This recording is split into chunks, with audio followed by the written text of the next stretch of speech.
好啦，咁就一語相關啦，就即係 punning 啦。咁外國啲文學都好興用嘅，但係佢哋用咧就用得高檔啲嘅，我覺得。即係佢哋用嗰啲文藝作品咧，就係即係即係用一個字，咁其實咧就想表達另一個意思咁樣咧，就唔係我哋即係都可以笑話嘅。尤其是而家嘅年代，就好多中意係喺度講笑話嘅。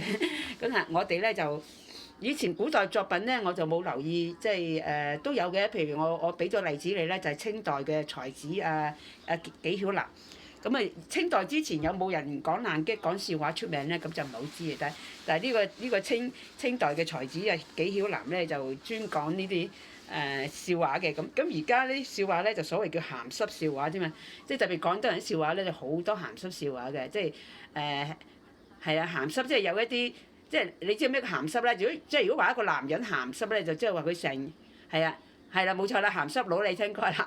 即係啲鹹濕佬咧，即係嗰個男人咧就成日留意住啲女人啊，成日都想心思思啊，想搞啲女人啦，或者起碼想及啲女人啦。我請同你講個及字啦，係咪？或者睇住啲女人啦，即係望住啲女人，即係唔應該望嘅地方啦，或者係想有機會咧就去兜搭佢啊，同佢親熱啊，咁或者甚至摸下佢啊，即係好你唔覺摸下你啊，咁或者咧甚至咧講一啲鹹濕笑話咧，就嚟到挑逗你嘅，即係呢啲咁我哋叫鹹濕佬，係啦。咁如果直情有動作嗰啲啊，更加係鹹濕佬啦。咁有時有啲咧，佢明顯動作佢又唔敢啊，咁佢咪攞啲笑話嚟挑逗你。咁笑話你又〜即係佢又真係用笑話嘅喎，咁你又唔可以話佢有問題㗎，即係唔通人哋講下笑話你就拉人咧？咁但係啲笑話真係有挑逗性啊！譬如你有冇聽過性騷擾啊？有冇啊？冇啊！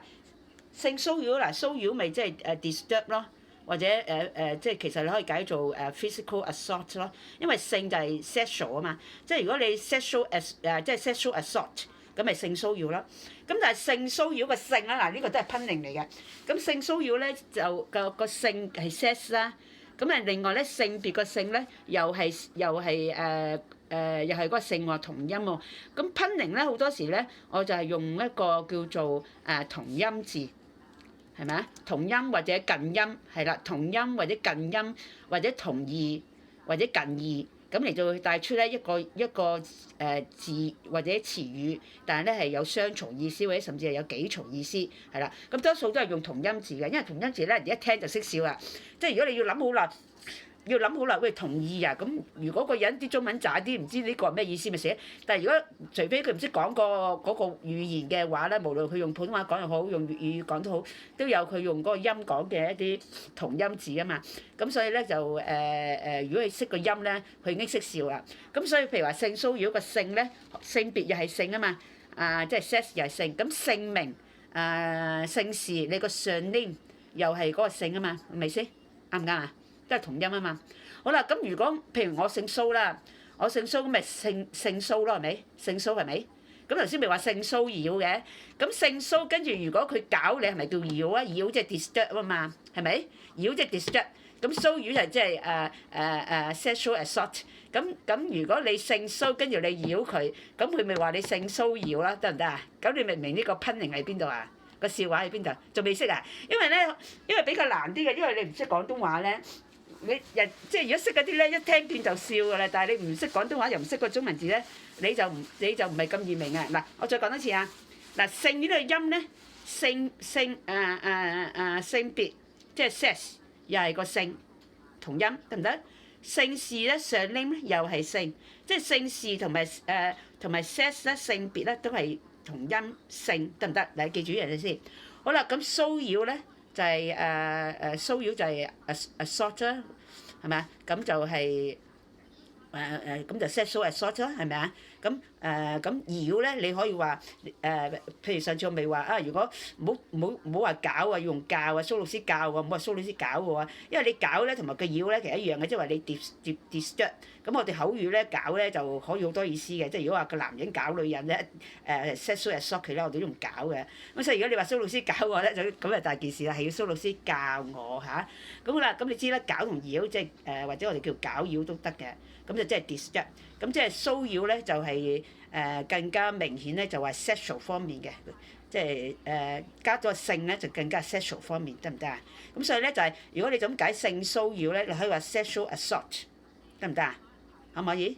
係啦，咁但係咧個性又可以解surname啊嘛。咁如果個 surname 係騷嘅，即係咁啱咧嗱，騷擾個騷同性騷個騷係咪一樣啊？我個姓係咪姓騷啊？係咪啊？咁性騷係咪即係講我啊？即係我姓蘇啊嘛，啱唔啱？啱唔啱？咁如果佢話姓蘇嘅你擾我喎，即係佢特登講到咧嗱，你性騷擾我，即係明唔明啊？即係其實喺度講緊鹹濕笑話，就話你性騷擾我，咁佢又會講翻，喂你性騷擾我喎，明唔明啊？即係佢性騷就其實係好似喺度講緊我，好似嗌緊我個名，但係咧佢話你擾我，咁咪即係其實如果你識聽就即係佢其實將個性騷擾拆開咗，你性騷擾我喎，明唔明啊？咁你而家識笑未啊？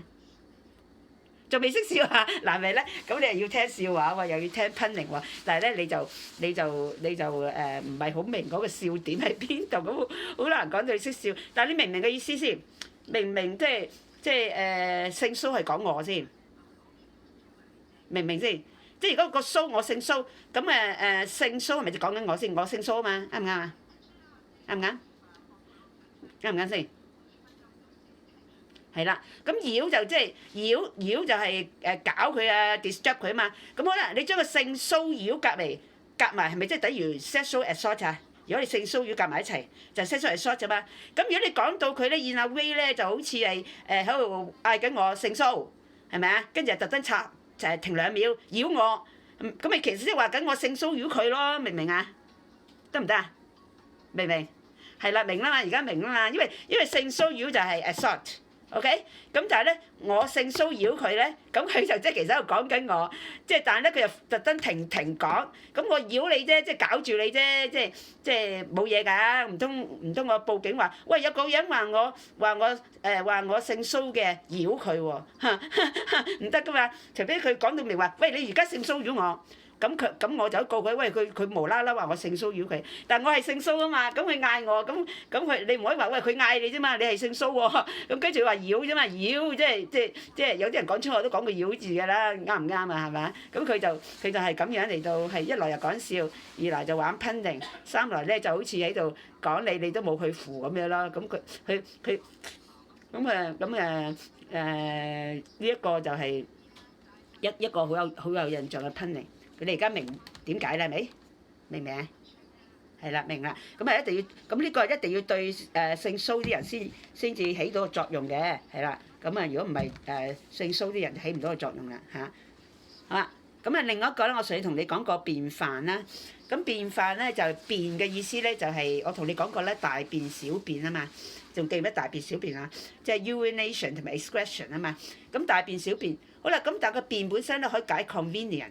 咁便飯咧即係一個 casual meal，一個 simple meal，咁就叫便飯啊嚇，又方便啊，即係個餐飯好方便㗎咋，即係話好 simple 啦，冇乜嘢搞㗎咋，咁你嚟食啦，唔使擔心啊，唔係好 delicious 嘅啫，唔係好豐富嘅啫，嚟食餐便飯嘅啫嚇，簡簡單單咁樣嚇，咁樣咧，咁但係咧有啲人唔識咧，佢就曾經聽過，個便咧即係大便小便，即係 excretion、urination。咁飯咧佢又識喎，就係a meal 喎咁樣嚇，你叫我嚟食大便飯、小便飯，即係佢唔知道，即係如果係大便飯就真係大便嘅，小便飯就真係小便嘅，但係問題便飯就唔係咯，係咪啊？咁便飯咧就係指一個 simple meal，咁呢個亦都係呢個又唔係特登我嚟講笑話嘅，但係呢個就形成咗笑話，就有啲人唔識咧，即係聽見個便咧就以為係大便小便，咁就以為人哋請佢食大便小便飯，得唔得啊？